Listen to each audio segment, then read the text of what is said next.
Assalamualaikum warahmatullahi wabarakatuh. Hai teman-teman, apa kabarnya hari ini? Semoga teman-teman dalam keadaan sehat walafiat ya. Pada kali ini saya akan menunjukkan sebuah pembahasan tentang perbandingan sistem pendidikan di Indonesia dan Inggris. Video ini dibuat untuk memenuhi tugas akhir semester pada mata kuliah problematika dan inovasi pendidikan dasar dengan dosen pengampu Dr. Hajah Ihsana Huluko MPD. Izinkan saya perkenalkan diri terlebih dahulu. Perkenalkan, nama saya Wilda Rahma Hairani. Saya dari kelas 1C dari program studi pendidikan dasar di Pascasarjana Universitas Muhammadiyah Profesor Dr. Hamka. Pada pembahasan yang pertama, saya akan menjelaskan tentang sistem pendidikan yang ada di Indonesia. Selanjutnya, ada sejarah kurikulum yang ada di Indonesia. Kurikulum pertama lahir di tahun 1947 dengan menggunakan istilah dari bahasa Belanda, yaitu dari kata leerplan yang berarti rencana pelajaran. Perubahan arah pendidikan lebih bersifat politis dari orientasi pendidikan Belanda ke kepentingan nasional. Boleh dikatakan rencana pelajaran 1947 adalah pengganti sistem kolonial Belanda. Orientasi kurikulum ini adalah dengan tidak menekankan pada pendidikan pikiran, melainkan dengan mengutamakan pendidikan watak, kesadaran bernegara dan bermasyarakat. Materi pelajaran yang dihubungkan dengan kejadian sehari-hari dan perhatian terhadap kesenian dan pendidikan jasmani. Pada sejarah kurikulum yang kedua, ada pada tahun 1962 dengan nama Kurikulum Rencana Pelajaran Terurai 1952. Pada kurikulum ini lebih merinci setiap mata pelajaran yang kemudian diberi nama Rencana Pelajaran Terurai 1952. Pada kurikulum ini sudah mengarah pada suatu sistem pendidikan nasional. Yang paling menonjol serta menjadi ciri khas di kurikulum ini adalah setiap rencana pelajaran harus memperhatikan isi pelajaran yang dihubungkan dengan kehidupan sehari-hari. Sejarah kurikulum yang ketiga yaitu pada tahun 1964 dengan nama Rencana Pendidikan 1964, pemerintah kembali menyempurnakan sistem kurikulum di Indonesia. Pokok-pokok pikiran pada kurikulum ini adalah bahwa pemerintah mempunyai keinginan agar rakyat mendapat pengetahuan akademik untuk pembekalan pada jenjang sekolah dasar atau SD, sehingga pembelajaran dipusatkan pada program Pancawardhana, yaitu 1. Pengembangan moral, 2. Kecerdasan, 3. Emosional atau artistik, yang keempat kepribadian, yang kelima ada jasmani. Sejarah kurikulum yang keempat yaitu di kurikulum 1968. Jadi kurikulum ini bertujuan bahwa pendidikan ditekankan pada upaya untuk membentuk manusia Pancasila sejati, kuat, sehat jasmani, mempertinggi kecerdasan dan keterampilan jasmani, moral, budi pekerti, dan keyakinan beragama. Selanjutnya, ada kurikulum 1975 yang menekankan pada tujuan agar pendidikan lebih efektif dan efisien, dan yang mendasari lahirnya kurikulum ini adalah pengaruh dari konsep di bidang manajemen, yaitu manajemen by objektif. Metode, materi, dan tujuan pengajarannya dirinci dalam prosedur pengembangan sistem instruksinya tahun 1984. Dengan nama kurikulum 1975 yang disempurnakan, kurikulum yang mengusung proses field approach. Posisi siswa ditempatkan sebagai subjek belajar, dari mengamati sesuatu, mengelompokkan, mendiskusikan, hingga melaporkan. Model pembelajaran tersebut disebut atau dinamakan CBSA atau cara belajar siswa aktif. Selanjutnya di tahun 1994 ada dua kurikulum. Jadi ada di tahun 1994 dan suplemen 1999. Pada tahun ini atau kurikulum pada tahun ini merupakan hasil upaya untuk memadukan kurikulum-kurikulum sebelumnya, yaitu di tahun 1975 dan di tahun 1984. Namun dalam pelaksanaannya banyak kritik yang berdatangan yang dipicu oleh beban belajar siswa yang dinilai terlalu berat, yang pada akhirnya kurikulum 1994 menjelma jadi kurikulum super padat. Di tahun 1998 terjadi kejatuhan rezim Soeharto. yang diikuti kehadiran suplemen 1999 atau suplemen kurikulum 1999. Tapi perubahannya hanya menambah sejumlah materi pelajaran saja. Ada kurikulum 2004 yang diberi nama KBK, kurikulum berbasis kompetensi. Sebagai pengganti kurikulum 1994 adalah kurikulum 2004 yang disebut dengan kurikulum berbasis kompetensi. Suatu program pendidikan berbasis kompetensi yang harus mengandung 3 unsur pokok, yaitu 1. Pemilihan kompetensi yang sesuai, 2. Spesifikasi indikator-indikator evaluasi untuk menentukan keberhasilan pencapaian kompetensi. Yang ketiga, pengembangan pembelajaran. Jadi, ciri-ciri dari KBK ini adalah menekankan pada ketercapaian kompetensi siswa baik secara individual ataupun klasikal, berorientasi pada hasil belajar atau learning outcome, dan keberagaman. Di tahun 2006 dengan nama KTSP, Kurikulum Tingkat Satuan Pendidikan. Jadi di awal tahun 2006 KBK sudah diberhentikan karena KBK di tahun 2004 itu masih dalam uji terbatas. Dengan terbitnya Permen nomor 24 tahun 2006 yang mengatur pelaksanaan Permen nomor 22 tahun 2006 tentang standar isi kurikulum dan Permen nomor 23 tahun 2006 tentang standar kelulusan, lahirlah kurikulum KTSP ini yang pada latar belakangnya sama dengan kurikulum 2004. Yang membedakan adalah kewenangan dalam penyusunannya, yaitu mengacu pada jiwa dari desentralisasi sistem pendidikan. Selanjutnya di tahun 2013 ada kurikulum 2013. Pemerintah melakukan pemetaan kurikulum berbasis kompetensi yang pernah diuji cobakan pada tahun 2004. Kompetensi dijadikan acuan dan pedoman bagi pelaksanaan kurikulum atau pendidikan untuk mengembangkan berbagai ranah pendidikan, yaitu pengetahuan, keterampilan, dan sikap dalam seluruh jenjang dan jalur pendidikan, khususnya pada jalur pendidikan sekolah. Di kurikulum 2013 ini berbasis kompetensi yang memfokuskan pada pemerolehan kompetensi-kompetensi tertentu oleh peserta didik. Oleh karena itu, kurikulum ini mencakup sejumlah kompetensi dan seperangkat tujuan pembelajaran yang dinyatakan sedemikian rupa sehingga pencapaiannya dapat diamati dalam bentuk perilaku atau keterampilan peserta didik sebagai suatu kriteria keberhasilan. Selanjutnya ada sistem pendidikan nasional. Seperti yang telah dijelaskan di dalam Undang-Undang Nomor 20 Tahun 2003 tentang Sistem Pendidikan Nasional pada pasal 1 ayat 3, sistem pendidikan nasional adalah keseluruhan komponen pendidikan yang saling terkait secara terpadu untuk mencapai tujuan pendidikan nasional.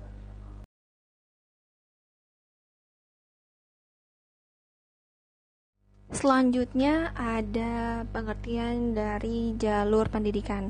Sebagaimana yang telah dijelaskan di dalam Undang-Undang Nomor 20 Tahun 2003 tentang Sistem Pendidikan Nasional pada pasal 1 ayat 7, jalur pendidikan adalah wahana yang dilalui peserta didik untuk mengembangkan potensi diri dalam suatu proses pendidikan yang sesuai dengan tujuan pendidikan. Selanjutnya ada jalur pendidikan Indonesia. Sebagaimana yang telah dijelaskan di Undang-Undang Nomor 20 Tahun 2003 tentang Sistem Pendidikan Nasional pada bab 6 tentang jalur, jenjang, dan jenis pendidikan, pada pasal 13 ayat 1, bahwa jalur pendidikan terdiri atas pendidikan formal, non-formal, dan informal yang saling melengkapi dan memperkaya. Selanjutnya, jalur pendidikan di Indonesia terbagi menjadi 3. Ada formal, non-formal, dan informal. Seperti yang telah dijelaskan di dalam undang-undang yang sama, yaitu Nomor 20 Tahun 2003 tentang Sistem Pendidikan Nasional pada pasal 1 ayat 11, pendidikan formal adalah jalur pendidikan yang terstruktur dan berjenjang yang terdiri atas pendidikan dasar, pendidikan menengah, dan pendidikan tinggi. Untuk pendidikan non-formal dijelaskan di ayat 12, pendidikan non-formal adalah jalur pendidikan di luar pendidikan formal yang dapat dilaksanakan secara terstruktur dan berjenjang. Untuk pendidikan informal sendiri dijelaskan di ayat 13. Pendidikan informal adalah jalur pendidikan keluarga dan lingkungan. Jalur pendidikan di Indonesia ada 3, yaitu pendidikan dasar, pendidikan menengah, dan pendidikan tinggi. Yang pertama ada pendidikan dasar dimulai dari SD atau sekolah dasar. Untuk sekolah berbasis agama dinamakan Madrasah Ibtidaiyah. Dan lama belajarnya 6 tahun, terdapat 6 kelas dari kelas 1 sampai kelas 6, dimulai dari usia 6 sampai 11 atau 12 tahun. Selanjutnya untuk jenjang SMP atau sekolah menengah pertama, untuk sekolah umum, untuk sekolah berbasis agama yaitu Madrasah Sanawiyah atau MTS, lama belajarnya 3 tahun, terdapat 3 kelas dari kelas 7 sampai kelas 9. Adapun usianya berlanjut ya dari usia 11 atau 12 tahun sampai 14 tahun, seperti itu. Selanjutnya untuk pendidikan menengah ada SMA yaitu sekolah menengah atas, ada SMK sekolah menengah kejuruan, ada Madrasah Aliyah untuk sekolah yang berbasis agama. Lama belajarnya 3 tahun, ada 3 kelas dimulai dari kelas 10 sampai kelas 12, dimulai dari usia 13 tahun sampai 16 tahun. Lalu ada jurusan di dalam SMA. Kalau SMA biasa itu ada 2 jurusan, IPA dan IPS. Kalau kejuruan itu ada teknik mesin, administrasi, perkantoran dan lain sejenisnya. Kalau agama itu ditambahkan agama itu ditambahkan untuk sekolah berbasis agama yang tadi dijelaskan yaitu Madrasah Aliyah. Selanjutnya ada pendidikan tinggi. Pendidikan tinggi di Indonesia ada 3. Pendidikan tinggi negeri yang didanai oleh pemerintah dan masyarakat. Ada juga pendidikan tinggi swasta atau universitas swasta yang didanai oleh lembaga nirlaba. Ada juga masyarakat di dalamnya. Ada pendidikan tinggi kedinasan. Kedinasan ini biasanya seperti Akpol, polisian, militer, dan kedinasan-kedinasan lainnya.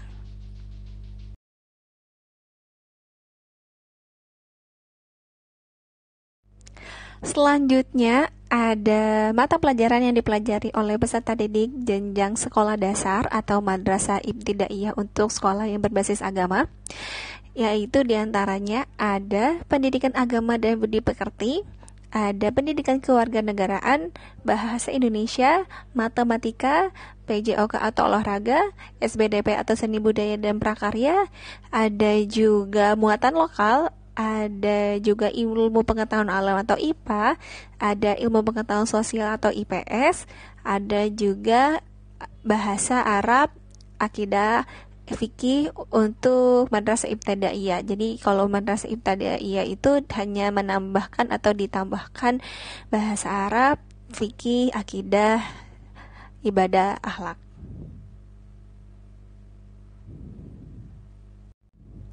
Untuk jenjang SMP atau sekolah menengah pertama tidak jauh berbeda dengan sekolah dasar, namun hanya materinya ya lebih padat, lebih berat dibandingkan atau lebih banyak dibandingkan jenjang SD atau sekolah dasar. Sama halnya SD ada pendidikan kewarganegaraan, pendidikan agama dan budi pekerti, ada matematika, ada PJOK olahraga, ada SBDP yaitu seni budaya dan prakarya, matematika dan lain sebagainya sama. Namun beban materinya lebih banyak dan lebih berat. Untuk jenjang SMA atau sekolah menengah pertama pada pendidikan menengah, sama halnya seperti SD dan SMP, ada pendidikan agama dan budi pekerti, ada matematika, ada PPKN atau pendidikan kewarganegaraan, ada olahraga, SBDP. Namun untuk SMA sendiri, terlebih khusus IPA, dibagi menjadi 3, terpecah menjadi 3, ada fisika, biologi, dan kimia.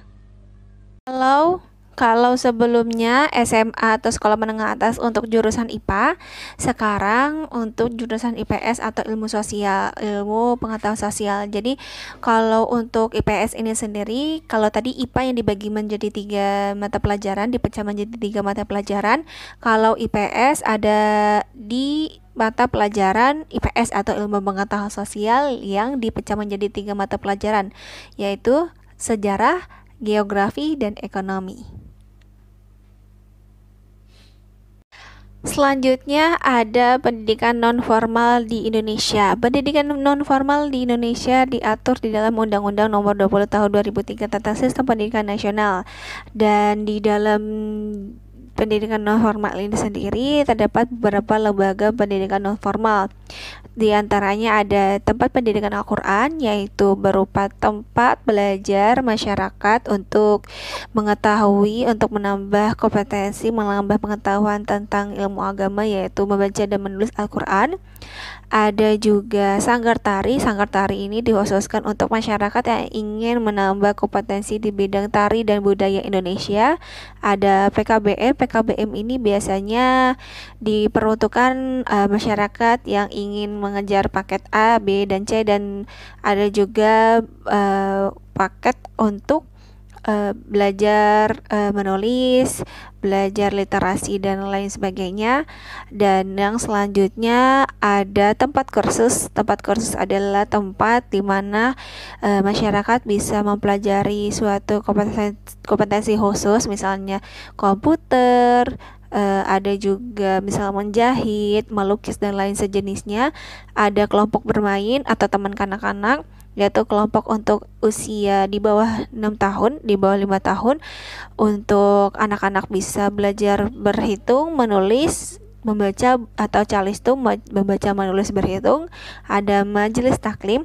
Majelis taklim ini adalah sekelompok masyarakat yang dimana biasanya untuk menambah pengetahuan, wawasan tentang keagamaan gitu. Yang selanjutnya ada pendidikan informal. Di pendidikan informal ini sendiri ada 3 diantaranya. Sanggar tari, sama seperti hal sebelumnya, sanggar tari adalah dikhususkan untuk masyarakat yang ingin mempelajari atau mengasah kemampuan dalam bidang tari dan budaya Indonesia. Ada pelatihan komputer dikhususkan untuk belajar dan mempelajari kekhususan ilmu komputer, baik software dan hardware. Ada juga pelatihan sepak bola bagi masyarakat yang ingin berlatih sepak bola, mengasah skill atau mengasah kemampuan di bidang sepak bola.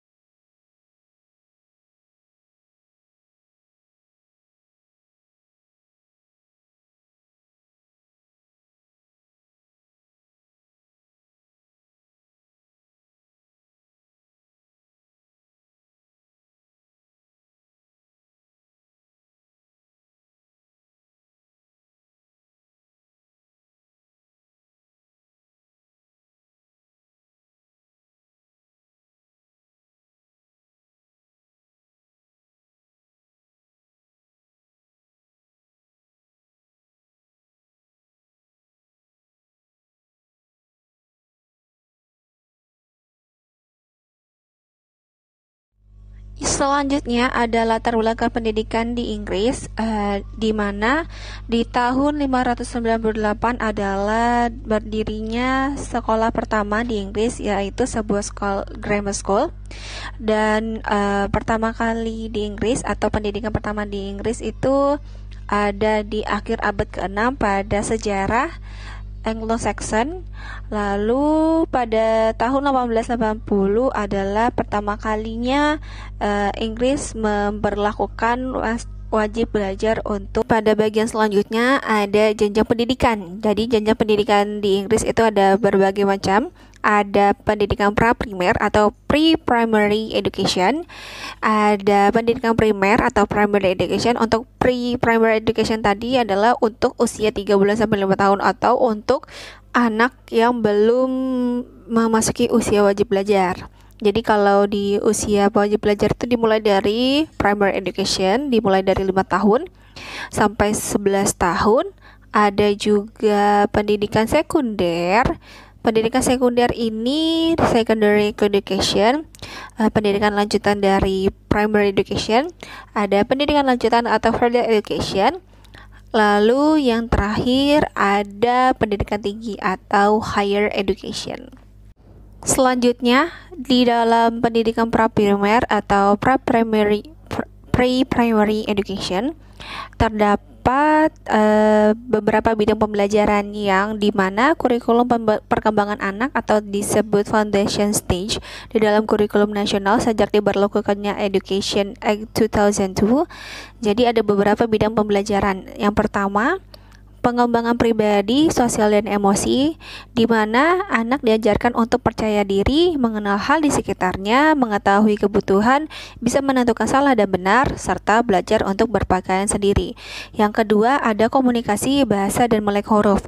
Yang dimaksudkan di sini adalah diajarkan untuk bisa berbicara jelas. Jadi anak diajarkan untuk bisa berbicara jelas, mendengarkan cerita, lagu, dan pantun, mendengar dan mengucapkan suara-suara yang mengaitkan dengan huruf, mulai mengerti huruf dan kata-kata yang sangat familiar, serta mulai belajar menggunakan pensil sebagai alat tulis.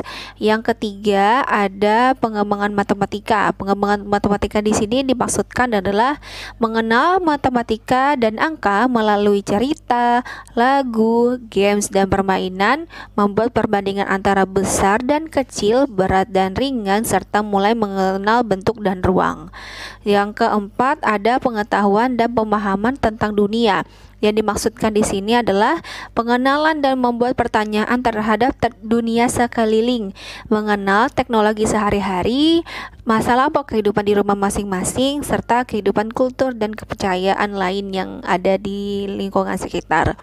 Lalu ada olahraga atau perkembangan fisik. Yang kelima ini dimaksudkan adalah anak belajar tentang pengontrolan gerakan tubuh dan mengenal bagaimana untuk menggunakan alat sehari-hari.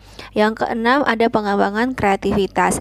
Jadi anak itu diajak untuk mengenal warna, bentuk, mengenal dan mencoba tarian serta musik, dan juga membuat pekerjaan tangan atau prakarya.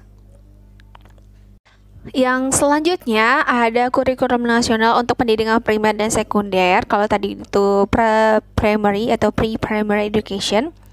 Dan di pendidikan primer dan sekunder ini terdapat mata pelajaran wajib. 3 diantaranya bahasa Inggris, matematika, dan sains. Jadi dari case stage 1 sampai case stage 4 mereka wajib untuk mempelajari dan sekolah wajib untuk mengajarkan ketiga mata pelajaran tersebut. Ada mata pelajaran pilihan. Jadi dari case stage 1 sampai case stage 4 mereka diberi kebebasan untuk memilih. Karena mata pelajaran pilihan jadi diperbolehkan untuk memilih. Dan pilihan di case stage 1 ada seni dan desain, ada pemrograman, desain teknologi, ada juga geografi, sejarah, musik, dan olahraga.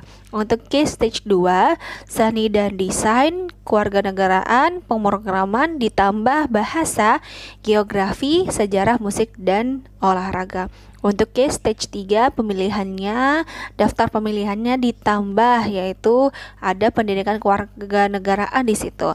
Jadi dari seni dan desain, kewarganegaraan, pemrograman, desain teknologi, bahasa, geografi, sejarah, musik, dan olahraga mereka bebas untuk memilih dari mata pelajaran yang ada. Dan untuk case stage 4 mata pelajaran pilihannya itu sedikit karena mengingat bisa jadi sudah dipelajari di case stage 1 sampai case stage 3. Jadi hanya 4 mata pelajaran pilihan yang bisa mereka pilih. 4 diantaranya yaitu kewarganegaraan, pemrograman, musik, dan olahraga. Selanjutnya ada mata pelajaran khusus yang harus ada mata pelajaran yang harus diajarkan di dalam sekolah. Ada pendidikan agama dan pendidikan seks dan hubungan antar manusia. Jadi kalau untuk pendidikan agama itu wajib atau harus diajarkan oleh sekolah. selain mata pelajaran wajib dan pilihan tadi. Dari case stage 1 sampai case stage 4 itu wajib sekali sekolah mengajarkan pendidikan agama. Lalu ada di case stage 3 dimulai dari case stage 3 yaitu dimulai dari usia 11 tahun, mulai dipelajari atau mulai mempelajari tentang pendidikan seks dan hubungan antar manusia. Jadi dimaksudkan untuk mereka bisa mawas diri, bisa menjaga diri, dan bisa untuk lebih ke pengetahuan IPA atau pengetahuan alat reproduksi yang mereka miliki. Jadi mereka tidak sembarangan atau tidak melakukan hal-hal yang tidak diinginkan seperti itu, dan bisa menjadi orang yang lebih dewasa dalam artian bisa menjaga dirinya sendiri. Selanjutnya ada mata pelajaran khusus yang harus diajarkan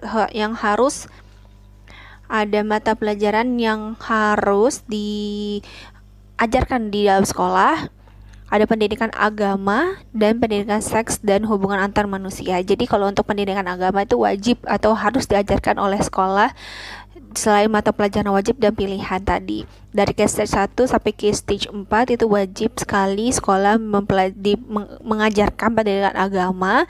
Lalu ada di case stage 3 dimulai dari case stage 3 yaitu dimulai dari usia 11 tahun, mulai dipelajari atau mulai mempelajari tentang pendidikan seks dan hubungan antar manusia. Jadi dimaksudkan untuk mereka bisa mawas diri, bisa menjaga diri, dan bisa untuk lebih ke pengetahuan IPA atau pengetahuan alat reproduksi yang mereka miliki. Jadi mereka tidak sembarangan atau tidak melakukan hal-hal yang tidak diinginkan seperti itu, dan bisa menjadi orang yang lebih dewasa dalam artian bisa menjaga dirinya sendiri. Selanjutnya ada sistem ujian dan kualifikasi pendidikan di Inggris. Jadi sistem ujian dan kualifikasi pendidikan di Inggris ini yang pertama pada pendidikan primer. Pada pendidikan primer itu biasanya dilaksanakan pada pertengahan bulan Mei dan dilaksanakan pada setiap akhir case stage, yaitu di case stage 1 pada usia 7 tahun. Ada juga di akhir case stage 2 yaitu di usia 11 tahun. Di akhir case stage 3 atau di bagian ketiga itu di usia 14 tahun. Yang selanjutnya ada kualifikasi dan ujian pendidikan sekunder. Di pendidikan sekunder ini ada beberapa pilihan kualifikasi yang bisa diambil oleh peserta didik, yaitu saat siswa menginjak usia 14 tahun. Siswa diberikan beberapa pilihan jalur kualifikasi yang bisa mereka ambil, namun pada umumnya siswa mengambil kualifikasi atau mengambil jalur kualifikasi General Certificate of Secondary Education atau GCSE. Ada beberapa pilihan kualifikasi yang bisa mereka ambil, yang diantaranya National Vocational Qualification atau NVQ, Entry Level Qualification, Higher National Certificates, and Higher National Diploma. Lalu untuk kualifikasi dan kualifikasi di tingkat pemula itu maksudnya yang tadi entry level qualification adalah kualifikasi tingkat pemula bisa diambil sebelum atau bersamaan dengan persiapan ujian nasional GCSE. Jadi kualifikasi ini tidak hanya diberikan kepada siswa yang di bangku sekolah, namun untuk masyarakat umum yang belum memiliki kualifikasi tertentu dan ingin melanjutkan pendidikan atau ada yang memiliki kesulitan belajar atau learning difficulties. Lalu ada National Qualification Framework, itu adalah kualifikasi yang dimana dalam daftar penyetaraannya diatur dalam kualifikasi kerja nasional atau kerangka kerja nasional. Jadi National Qualification Framework adalah kerangka kerja kualifikasi nasional yang mengatur daftar penyetaraan kualifikasi. Lalu kemudian ada GCSE. GCSE ini adalah General Certificate of Secondary Education. Jadi berupa sertifikat yang bersifat umum yang sangat dihargai atau high value oleh sekolah dan penyedia lapangan pekerjaan, dan biasanya digunakan untuk berbagai kebutuhan karir peserta didik setelah menyelesaikan year 11. Paling umumnya dia menggunakan untuk ke pendidikan mempersiapkan ujian A-level yang digunakan untuk mendaftar ke universitas atau perguruan tinggi. Sekian informasi yang mungkin dapat saya sampaikan pada video kali ini. Kurang lebihnya mohon maaf. Semoga bermanfaat. Wassalamualaikum warahmatullahi wabarakatuh.